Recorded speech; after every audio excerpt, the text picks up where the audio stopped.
Hello and welcome back to another Blu-ray review. This time we're back with another Eureka Masters of Cinema release. This is Spine number 269 and it is a film from 1932 and it is called The Most Dangerous Game.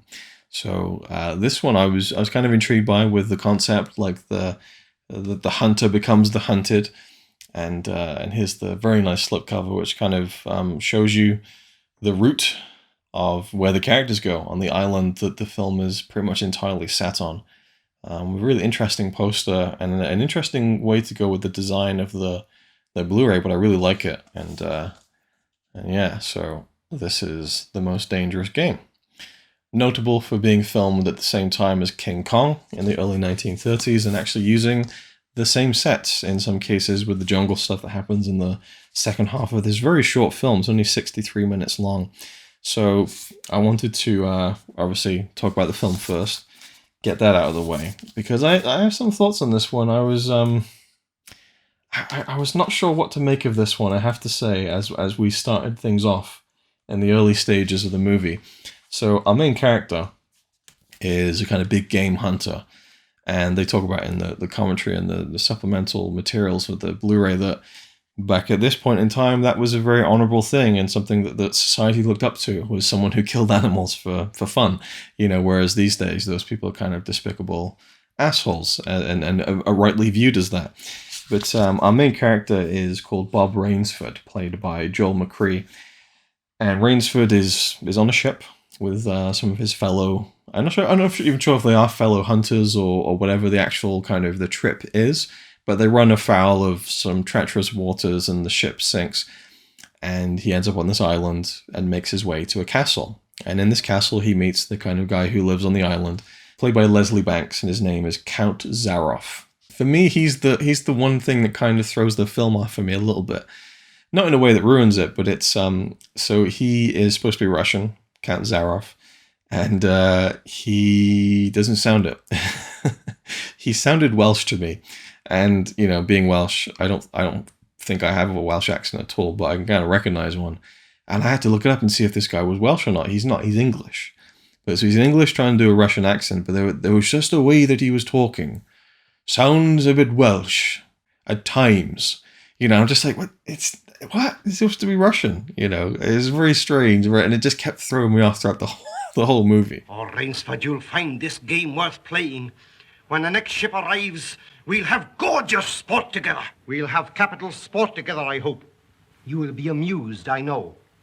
I have done a rare thing. Of course, yes, you know the saying of the Ogandi chieftains. I have done a rare thing. I have invented a new sensation. He's a very interesting actor, Leslie Banks. Like the way that he looks, you know, is an actual like condition where like part of his face is I believe slightly paralyzed. I'm not sure if he had a stroke or something, and there's even a scar which is real. So one of his eyes kind of like pops more than the other. So he has a very distinctive look, and he's a very good actor. I think that he brought a very kind of stately and kind of suave life into this character, who felt a bit like Dracula at times, especially like the introductions they mentioned on the big steps at the beginning of the movie.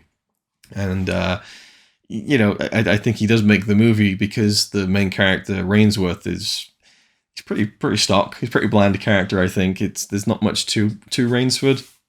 And I would say that the female lead, or the only female character in the entire film, played by Fay Wray, Eve Trowbridge, she is much more interesting than Rainsford. And I almost wish that, as they say in the commentary again, I completely agree with it, it would be more interesting if she was the lead character, or if she had more of a part to play, I suppose, because she is just kind of there as a female character who wasn't even in the original story that the movie is based on.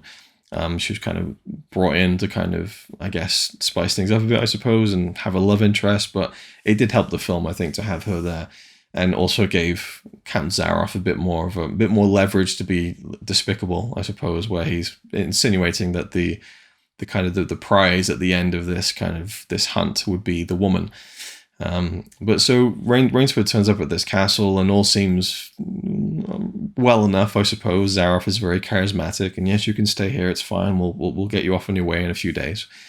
But there's other people there who've also been stranded for a few days, and they're like, the other people in our crew have been missing for like days. Like, and actually, it's really only Eve who brings this up. Her brother is just a drunk who doesn't really seem to be too bothered or concerned about this, the kind of the very eerie and unsettling situation they're in this kind of castle. And Rainsford, he's a big game hunter, and Zaroff is a big game hunter. And he talks about how, for him, he's hunted so many animals he can't even count, and that for him, he wanted more because he became bored with his life's work, and so he needed to find the most dangerous game, which, spoilers, is humans. Hunt men? And the reveal when they go into his dungeon finally, and you see the human heads that he has on display, it's pretty fucking grim for a film from 1932. You can almost understand why the Hays Code came into existence, because it's like, that's pretty fucked up. When you see these human heads, and obviously they're not as lifelike as you might see in a movie now, but it's still pretty grim stuff. And Zaroff is like, I always bring my my kind of prey down into the dungeon so they understand what's going to happen. I give them till dawn. I set them free on the island, and I go out and with my bow and arrow and all this kind of stuff. But it takes a while to really get going. It's like 40 minutes before the hunt really starts, and the movie's 63 minutes long. The beginning on the ship I felt was a bit messy. In the commentary, they talk about how like brilliantly staged it is in terms of like the characters are all talking and stuff and who's who. I didn't get that at all. I kind of felt the beginning was a bit sloppy, and I wasn't really getting a feel for the characters or even the staging of it, where the camera was cutting and stuff. But once we get to the island, it's a lot more straightforward, and you can really sink into the atmosphere. And there is a really nice atmosphere to the film, and it took a while to get going for me, I think. And again, they say in the commentary with Kim Newman and Stephen Jones that the film is just breakneck pace, and it really rattles through, and it's really economic, but I found it it didn't drag, but I would have liked more of the hunt. I would have liked like 40 minutes of like Rainsford and Eve out in the jungle, kind of devising different ways of kind of hiding or countering Zaroff. And so ultimately the hunt felt a bit rushed, actually. There's even a scene where he concocts like a trap to set, and he's like, well, it'll take a few hours to kind of build it. And then literally we just cut, and it's like, okay, it's all set and done, And I would like maybe just like some stuff of Eve and Rainsworth kind of bonding a bit, telling each other more about each other, a bit more depth to their relationship and their, fairly thin romance, I guess I could say. But this is a story, as they mentioned, that is like, has been done so many times now, the humans hunting humans, basically. And the original story, which this was based on, by Richard Connell. There were many adaptations of The Most Dangerous Game, and then Game of Death, I think, was one of them. And then people started adapting this adaptation, which is different from, slightly different from the original story. But then it just becomes a case of, as Kim Newman says in the commentary, like, are people just, readapting and remaking constantly The Most Dangerous Game, or are they just using that kind of story template now, which was not really seen much at the time of this film's release? But I can imagine that it was, especially just seeing the human heads for me as trophies was probably quite shocking to audiences at the time in 1932, which is now 90 years ago.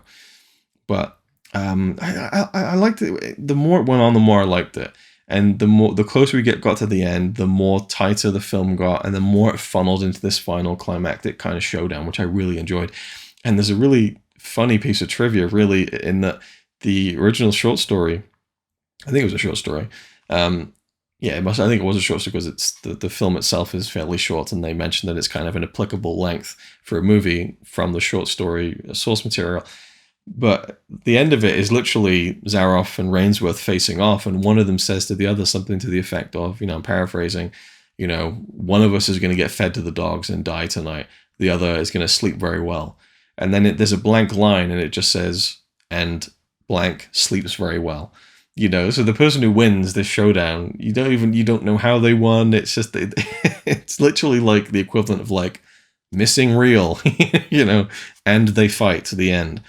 So the movie actually gives you a pretty decent scrap between the two of them after the kind of the long cat and mouse game in the jungle, which did pick up more as it went on, and there was some cool camera stuff that I actually really liked the more that Zaroff catches up with them, the better that kind of hunted sequence of the film becomes, I think, especially as they're kind of racing through the kind of the grass and the reeds and the branches and stuff. Really cool camera stuff. I really liked it, but I wanted more from it at the same time, I think. But I do think that it's the accent that really throws me off with the Zaroff, because it sounds more like Welsh than a Russian. And I can't even do a good kind of, approximation of it, but it's now that I know it, I think if I watch it again, I will just settle into it more and just let that part slide, I suppose. But I think Fay Wray really has a really captivating presence. I mean, obviously King Kong, that she was making at the same time. She plays one of the more iconic kind of female parts of the 1930s in King Kong, but I thought she has quite a magnetic screen presence. You really draws. She's a beautiful woman, obviously, but it goes beyond that. You can see much more promise in her performance here than the part ever gives her, I think. And I do feel like the lead was a little bit flat. He was serviceable as this kind of hero, but it really was Leslie Banks who kind of walks away with the movie, with his, the film's built around this with Count Zaroff, really. So that's kind of the main focus of the film, I think, is really him and his most dangerous game. I really liked it. The scrap at the end was really fun. There's a bit where they're fighting and stuff, and the stuntman who plays Zaroff, he gets thrown towards a chair, and instead of just hitting the chair and rolling over it, he launches his head up. He just properly extends and arches his back. It's this super dramatic movie pratfall, which I thought was fantastic, and reminded me of a similar kind of stunt I pulled in the film I made when I left high school when I was 16, called Misplaced. There's this scene where my friend punches me in the stomach a few times and then gives me an uppercut, and I just kind of throw myself back up onto this park bench, totally unnecessary. I just wanted a cool looking stunt in the film, I suppose. It just reminded me of that and made me chuckle when he's just he throws himself back into it, and then another guy comes in and kind of Rainsworth kind of gets him in almost a cradle pin, like a wrestling pin, which I thought was kind of funny. But I really liked the way it really does it funnels, the whole thing funnels towards the conclusion, and that final 60 seconds is really well done and really dramatic and has you guessing what's going to happen. And I really like that. So yeah, it really kind of just from the very beginning of the film. Well, actually, no, because the very beginning I thought was fantastic. The opening credits with the very distinctive knocker on the front of Zaroff's door, and it gets knocked, and then another set of credits come up, and then the door opens. It's a very elegant kind of opening credit sequence. I thought it was really, really well done. But from then onwards, it's this is a bit messy, and then it just progressively gets better and better. So yeah, definitely one I'll go back to and look at again. So let's talk about the Blu-ray. So this was sourced from a German print, I believe. A 2K restored scan from a German 35mm dub negative. So it does look a little rough, but you can also tell the higher quality of the 35mm source material. It looks really good for its time. I actually thought it looked really, really nice. And, some of the effects, like the matte paintings and stuff, and the King Kong sets, they show their age, but in a way that's really charming, I think. And there's an interesting, I don't know if they mention this on the back, or they don't mention it on the back of the Blu-ray. So what you get audio-wise is the audio commentary, obviously, and the audio of the film itself. But there's a third option, which is the unrestored audio. I don't know, there's no other kind of explanation on this, what's the source of the restored audio, when did that come into existence and stuff, but the unrestored audio, holy shit, it sounds rough, a lot of crackles, a lot of distortion. I guess it's just to show you, this could have sounded a lot worse. They really, I don't think Eureka did any kind of audio restoration on it themselves. It must just be the track that had been done at some point, many years after the film had been released, I suppose. What do you think I am? What do you think I am? One I fear who dare not follow his own convictions to their logical conclusion. I'm afraid in this instance, Mr. Rainsford, you may have to follow them. But, does it need to be there? Probably not. But maybe some people would find it. Maybe it might be a nostalgic thing for people who watched it on television before the audio was restored or something. So I'm really glad that they included it, but they don't mention it anywhere in the special features or anything like that. There are two kind of interviews, new interviews on the Blu-ray, one with Kim Newman talking about the various adaptations and the kind of differences to the original short story, and then another piece with Stephen Thrower. And I found, now that I'm kind of getting into these Eureka releases and watching them as they come out, that Kim Newman tends to do the video pieces where he's talking about the history of the kind of the written word of these kind of films, like the original novel or short story, how it was adapted, the different adaptations it's had since and before, or whatever the case may be. And then there's a second piece by people like Stephen Thrower or Jonathan Rigby, where they talk about the production history of the film itself. And by nature of that, I was more interested in the production history of the film. So the Stephen Thrower one I enjoyed quite a bit more, because it just dives into the nitty-gritty of the making of the film itself, which I find a lot more interesting and fascinating. And the older a film is, the more I'm intrigued by how it was made and any kind of story behind the production of the film. There is Marion C. Cooper, Reminisces, which is a piece which kind of gives you the just audio clips from Marion C. Cooper. And I like that. It's, they're rough kind of audio extracts that they've put together and compiled and given you some kind of low quality, but you can kind of tell, how it's applying to what he's talking about in terms of the stills shown on screen. So that was kind of nice. And then there are 3 radio adaptations, one from 1943, one from 1945, and one from 1947, plus a German trailer, which was in rough condition, standard def, but interesting nevertheless to see a German trailer for an American movie. And then you get the booklet as well. So, and then the commentary by Kim Newman and Stephen Jones again, I say they've been doing a lot since I started doing these Blu-ray reviews. They've appeared on every single Eureka release, and then you get the booklet as well, which has obviously the cast listings as you would expect and the contents at the beginning there. Moving Targets: The Cinematic Legacy of the Most Dangerous Game by Craig Ian Mann. And you get some stills from the movie. And you get another essay here, Hunting the Most Dangerous Game, looking back on the creative yet budget-conscious production of this influential pre-code 1932 thriller, which has been remade numerous times since. An exhaustively titled essay by George E. Turner. And it's suitably exhaustive because the essay itself is fantastic. It really dives into all the nitty-gritty of the making of the film and stuff. And, the commentary with Kim Newman and Stephen Jones, it is more about like the actors and what they've done before and a little bit about the film itself. But obviously when it's a 63-minute commentary track, you can't fit in that much. But they talk about, the actors and how suited they were to certain roles and things like that. And also the how many times this kind of story has been done again and again and again. And they talk about as the film is going on, scene specific stuff and things. But I felt like the Stephen Thrower piece and the long essay in the booklet were the most interesting in terms of information on the making of the film and everything that kind of went into the production of The Most Dangerous Game. So I really like this release. It's one of those ones where it's certainly not my favorite. And, maybe here I can just talk about, for anyone who is new to the channel, new to me talking about the Eureka Masters of Cinema line, perhaps, but I've been collecting these for almost 10 years now. I have the full set, or, every time I get a new one in, the set gets completed again. And I haven't seen, over half of them, let's say. I've seen well over 100 of them, but we're talking about, there's got to be 350 movies if we're counting short films in the collection. And I've seen maybe 150 of those, maybe a little bit more. It might be closer to 200, I suppose. But, there's a lot I haven't seen. And, it gets into that idea of, like, what are you collecting movies for? Are you collecting them for the movies? Are you collecting them to have a collection? For me, it's not one answer over the other. I like having little pieces of film history in my collection. I like that element of it. I like collecting them as a collector. People have stamps. They put them in the kind of binder. They don't get much more out of it than it just being in the collection. So there's that element. But for me, it is always about the movie. I'd never buy something that is just to go in the collection that I have no plans of watching.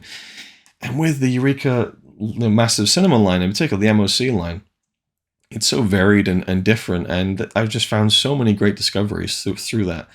And in the 150 plus films I probably watched in the collection, there's maybe 2 that I've thought, wasn't too keen on that. It was all right. you know, but the rest are either really good or fucking great. So the track record is pretty good, and this one falls more in kind of like, it was really good. Like there are elements of it I really appreciated, and it funneled really. I keep using that term, but that's the best way to describe it. It really funneled so nicely to the ending. I just wish that the beginning had been a bit more tighter, which isn't to say I wish it was shorter, but you know, maybe, I don't know, because you get into that castle and it feels like it's like half an hour of them just sitting by the fireplace talking about hunting and all this kind of stuff and whatever. But I really did I enjoyed it quite a bit. The extras were great and added a lot of kind of context to the film and stuff, and the transfer was really good too. So, and again, it's a little piece of film history in a nice little Blu-ray case. So that's kind of, for me, that's one of the big appeals for it, is just all the different forms that cinema takes, and discovering that. And you're not always going to love every single one of them, but I did enjoy this one quite a bit, and I would definitely watch it again now that I'm kind of acclimated to the accent of Zaroff. I think I would probably be a bit more forgiving of the accent, which still sounds a bit Welsh to me. I don't know. Yeah, the jury's out on them. But anyone chime in on your thoughts on his on Leslie Banks' accent in the film. So there we go. The Most Dangerous Game. If you've seen it, let me know what you thought. So I just wanted to add a quick little addendum here, as I tend to do, and it's interesting because sometimes with films you go in and you watch it and then you return to it a few years later and you see something new in it. And you're like, oh, I missed that somehow. And when I rip the Blu-rays for these reviews and go through the footage to find clips, I'm now seeing that like in real time almost after I've just finished watching the movie. And I feel like I shortchanged the film a little bit. I think visually there's just some really great stuff going on. The castle set, like that main chamber with the staircase, is just phenomenal. And like the tapestry going up the stairs is gorgeous. Leslie Banks' performance, I feel like watching my review back, I just keep ragging on the accent, but it really is a good performance. Like obviously there's just the striking visual of his look, but also I think the physicality that he brings to it, especially when he's kind of, you know, on the hunt. Like you really feel like he's out there to catch his prey, and I think that his physicality brings more to the performance than perhaps his accent does. And yeah, I think it's a really good, you know, it's a memorable role for him. And I saw that more when going through the film for clips. And the shipwreck sequence I want to mention also at the beginning of the film. And in the booklet, they talk about how they had a certain amount of budget for the film, and their shipwreck sequence was becoming a bit too grand. And so they came up with a way of shooting it where you're using miniatures, but also lots of close-up shots of just people falling into the water and debris and stuff. And the result is quite a choppily put together and edited sequence, but it's actually really effective and actually feels quite chaotic. And I thought, even when I first watched it, that it was a well-made little kind of sequence as a shipwreck goes for a film. And reading that they had kind of tried to go economically with it and end up working out for the best, I think, because it's quite a good little moment in the film. That's all I really wanted to add. Oh, and also I didn't mention the inside artwork of the inner case of the Blu-ray. It has that fantastic shot of Leslie Banks as Zaroff there, like so moody and atmospheric. And this other poster, which is kind of really cool too. But even the artwork on the front of the Amaray case, it's kind of interesting because it gives away basically one of the bigger reveals of the film, which is like the heads in the jars, the finest specimens I ever killed. The finest specimens I ever killed. So, but I like that a lot, and it's a nice contrast to the slipcover design, I think. So there we go. That's it. I'll let you go now, and I'm sure the last bit of this video is just me wrapping up, so there we go. The next MOC one I'm really looking forward to, because finally we get back to animation in the MOC line, the first since the last singular one in the Blu-ray line of the MOC collection at least, which was La Planète Sauvage, The Fantastic Planet by René Laloux. So the next one is a Hungarian film, I think. I don't want to get that wrong, but we'll get to it. I'm bouncing off the walls about this one because I love animation, and it's going to be really fun to dive into that and kind of also watch the short films that are included on the extras. So I'm really pumped for the next MOC release. Thank you for watching. Hope you enjoyed again, and I'll see you in the next one.